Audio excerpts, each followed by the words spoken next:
What if the smile that charmed millions was hiding a lifetime of silence, betrayal, and survival? Sally Field isn't just an Oscar winning actress. She is a woman who turned unimaginable pain into unforgettable art. From childhood scars no one saw to Hollywood battles that nearly broke her, her story is not about fame. It's about fire. And at 78, that fire is still burning against the storm. What if the smile that charmed millions was hiding a lifetime of silence, betrayal, and survival? Sally Field isn't just an Oscar winning actress. She is a woman who turned unimaginable pain into unforgettable art. From childhood scars no one saw to Hollywood battles that nearly broke her, her story is not about fame, it's about fire. And at 78, that fire is still burning against the storm. But to understand the legend, we must first return to Pasadena, California, where the shadows of her childhood told a very different story. Sally was born on November 6, 1946, into a home split between glamour and distance. Her mother, Margaret Field, was a Paramount Pictures actress, beautiful, busy, often away. Her father, Richard Dryden Field, was a decorated World War II veteran, stern, silent, and emotionally unreachable. By the time Sally was 4, her parents divorced, and the fragile foundation of her childhood cracked. When Margaret remarried stuntman Jock Mahoney, the world saw charm and charisma. Behind closed doors, Sally felt something far more sinister. By 13, her sense of safety had been shattered. In her memoir, In Pieces, she revealed that her stepfather crossed boundaries no child should endure, leaving invisible scars that shaped her spirit forever. Yet perhaps the deeper wound came not from him, but from her mother. Margaret never intervened, never asked, never stopped it. For Sally, the betrayal was twofold: a father figure who broke her trust, and a mother whose silence was louder than any scream. I was a child screaming on the inside, but no one was listening, she would later write. This silence defined her youth, but within it, she discovered her escape: acting. On film sets where her mother worked, she saw characters say the truths she was forbidden to speak. At school, she found refuge in drama class. Acting let me be someone who didn't feel afraid, she said. And then, one night at a high school party in the early 1960s, fate intervened. A talent scout noticed her, and an audition invitation at Columbia Studios arrived like a whisper of hope. For Sally, it wasn't ambition, it was survival. For most, a studio audition is the start of a dream. For Sally, it was a lifeline, one fragile rope pulling her out of the silence she'd been forced to live in. But even as the doors of Hollywood cracked open, life handed her another devastating blow. In 1963, at just 17, Sally faced a crisis that would haunt her for decades. After a fleeting encounter at a graduation party, she discovered she was pregnant. It wasn't love, not even intimacy. It was confusion, pressure, and silence replaying itself once again. Instead of comfort, she was met with cold detachment from the very people who should have protected her. Her stepfather, the same man who had fractured her trust for years, took control. Without compassion or conversation, he arranged for her to be sent across the border to a shadowy clinic in Tijuana, Mexico. There was no warmth, no guidance, just a terrified teenager in a foreign room, stripped of choice, left to endure something far too big for her fragile shoulders. When she woke up dazed and alone, her mother was nowhere in sight, and that absence, the mother who never came, cut deeper than any physical wound. Sally wasn't treated as a daughter, she was treated as a problem to be erased. Years later, she described that moment not as a mistake, but as abandonment, a silence so sharp it carved itself into her bones.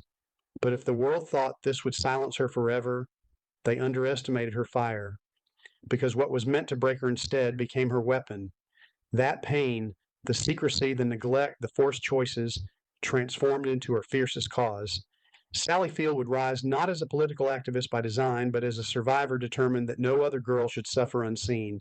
She became a fearless advocate for women's rights, speaking not from theory, but from lived pain. Acting wasn't just a career anymore. It became the stage where she turned her anguish into truth. And armed with little more than raw talent and unyielding will, she stepped into Hollywood's labyrinth in the mid-1960s, where dreams could be built and destroyed in the same breath. Hollywood in the 1960s was a glittering machine, one that chewed up young talent as quickly as it crowned them. For Sally Field, stepping into its orbit at 18 felt like standing on the edge of possibility. In 1965, she landed her first major role, the bubbly surfer girl in Gidget. The show was lighthearted, breezy, a splash of California sunshine that brought her instant popularity. Fan letters poured in by the hundreds. To the world, she was fresh, charming, and lovable. But inside, something gnawed at her. Gidget paid the bills, yes. It brought smiles, yes. But it fed none of the hunger in her soul. 2 years later, she put on the wide-brimmed habit of the flying nun. The sitcom cemented her as America's wholesome sweetheart. Overnight, she became a household name. Producers loved her, audiences adored her, but Sally hated it. Because while the public saw levity and innocence, Sally felt trapped in a cage. She wasn't just typecast, she was dismissed. To executives, she was the girl next door who flies. To critics, a lightweight. Every compliment about her charm felt like an insult to her depth. She ached to be taken seriously, to show the world she could carry the weight of real drama. So, at the peak of her fame, Sally made a choice almost no one dared. She walked away. From 1968 to 1971, she turned down every sitcom offer, letting her career fall silent rather than fill it with hollow work. Hollywood scoffed. Insiders whispered she was finished, a one-note star who'd thrown away her chance. But Sally was not finished. She was sharpening her tools. In the crucible of Lee Strasberg's Actors Studio, she stripped herself bare, facing the wounds she had long buried. Method acting was grueling. Some nights she left convinced she didn't belong in the industry at all, but each exercise became a mirror, forcing her to channel her unspoken grief, her anger, her resilience into art.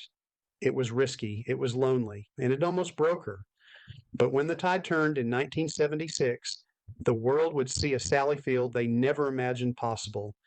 By 1976, Sally Field had vanished from the television spotlight for nearly 3 years.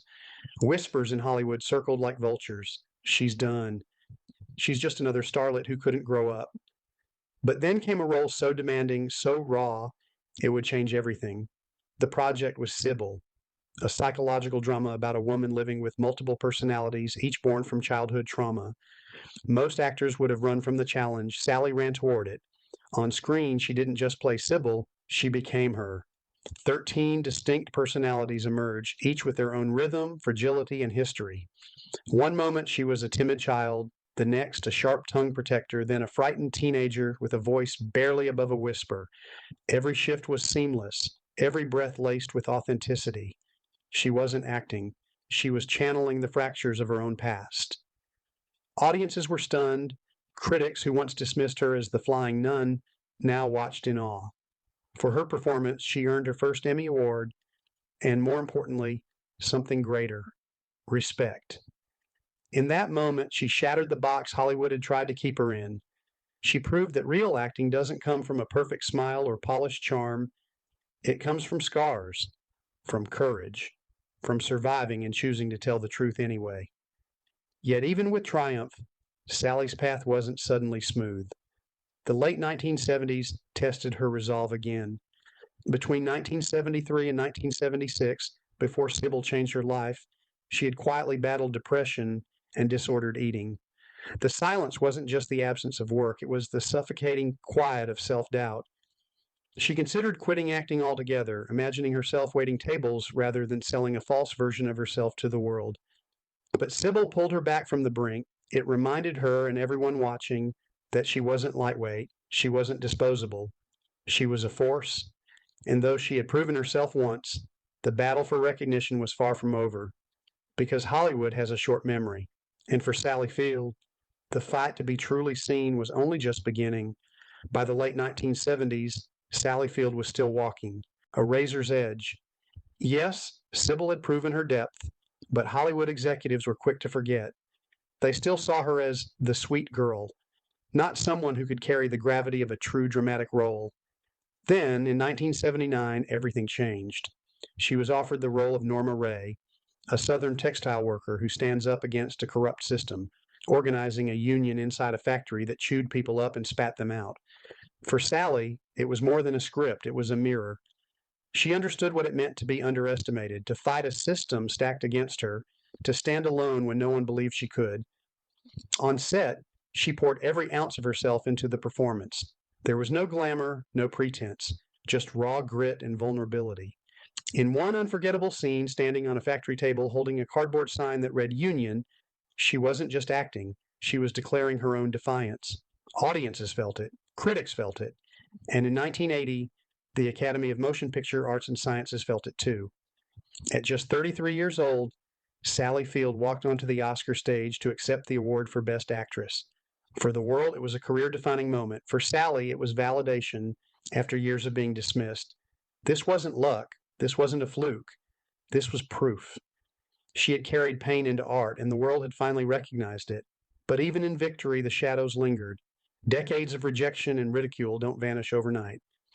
Sally confessed later that the applause was both exhilarating and bittersweet, a reminder of how many times she had been told she wasn't enough. Still, Norma Rae marked a turning point. Hollywood could no longer deny her. She wasn't the girl next door anymore. She was an actress of astonishing depth, one who could take a story rooted in injustice and turn it into a rallying cry for millions. And yet, her greatest roles and her most profound battles were still ahead. 5 years after Norma Rae stunned the industry, Sally Field faced another defining role, one that would test not just her acting, but her emotional endurance. In 1984's Places in the Heart, she played a widowed mother struggling to keep her farm alive during the Great Depression. It was a role steeped in grit and quiet despair, demanding not glamour, but raw humanity. Sally immersed herself in the life of the character, living close to the land, learning its rhythm, and embracing the exhaustion that came with it. The performance was haunting, tender, and unflinchingly real. And when Oscar night arrived, lightning struck twice. Sally Field once again stood on the Academy Award stage, this time holding her second Best Actress trophy. But what happened next would etch her name into pop culture forever. Overwhelmed by years of struggle and disbelief from critics, she let her heart speak. "You like me. Right now, you like me," she said. Words that sounded almost childlike in their honesty. The room erupted. The world quoted it for years. For some, it became a lighthearted punchline, but for Sally, it was far more profound. It was the sound of a woman finally being seen after decades of fighting to prove she was more than the roles she'd been handed. Behind that trembling smile was a history of rejection, of industry executives who had told her to stay in her box, of personal scars that once convinced her she was invisible. That night, she wasn't invisible anymore. She was undeniable, and her momentum didn't fade. She moved seamlessly across roles, Shattering Hearts in Steel Magnolias, 1989, adding warmth and humor as the ex-wife in Mrs. Doubtfire, 1993, and giving one of her most tender performances as the devoted mother in Forrest Gump, 1994. Each character carried a thread of her truth, strength that trembled but never broke, vulnerability woven into defiance. Still, every triumph carried its own invisible weight. In Hollywood, women were often told their time expired after a certain age, but Sally Field was far from finished proving them wrong. By the 1990s, Sally Field had already done what most actors only dream of: 2 Oscars, unforgettable performances, and a career that had survived every attempt to box her in. But Hollywood is relentless, especially toward women. The whispers began again. She's past her prime. She won't get the big roles anymore. Sally refused to accept that fate. In 2012, at 66 years old, she stepped into one of the most demanding roles of her career, Mary Todd Lincoln in Steven Spielberg's Lincoln. It was not a glamorous part. It was a raw, complicated portrait of a woman often remembered only as unstable. But Sally saw more. She saw the grief of a mother, the loneliness of a wife living in the shadow of history, the fire of a woman both admired and misunderstood. She gained weight for the role, buried herself in historical research, and committed to inhabiting Mary's fractured, stormy heart. The result? A performance that was magnetic, layered, and deeply human. Once again, critics and audiences alike were stunned. She earned yet another Oscar nomination, proof that her artistry had only grown sharper with age. But behind the applause was the cost. Sally admitted the preparation and the performance drained her emotionally and physically. To embody Mary, Todd Lincoln meant carrying her burdens, and Sally, already carrying decades of her own, felt the weight acutely. Yet she delivered because she knew that truth on screen mattered more than vanity or ease. Her role in Lincoln was more than a performance. It was a declaration to Hollywood. Talent does not have an expiration date. Age does not erase depth. But the industry didn't make it easy. Roles for women past 40 were scarce, and those offered were often flat or ornamental. Sally pushed back, not with loud speeches, but with choices. She refused roles that diminished her, demanding instead to play women of substance. And when those roles weren't written, she carved space for herself through advocacy, lending her voice to causes far beyond the silver screen. Once again, she proved she could not be silenced, not by age, not by doubt, and not by Hollywood. For all her triumphs on stage and screen, Sally Field's private life was marked by heartbreaks that tested her as deeply as any role.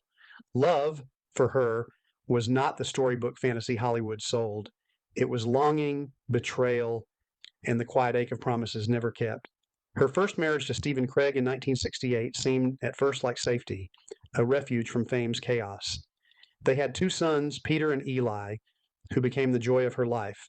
But beneath the laughter of children, cracks formed. By 1975, the marriage dissolved, leaving Sally with the sobering truth that even home could feel lonely.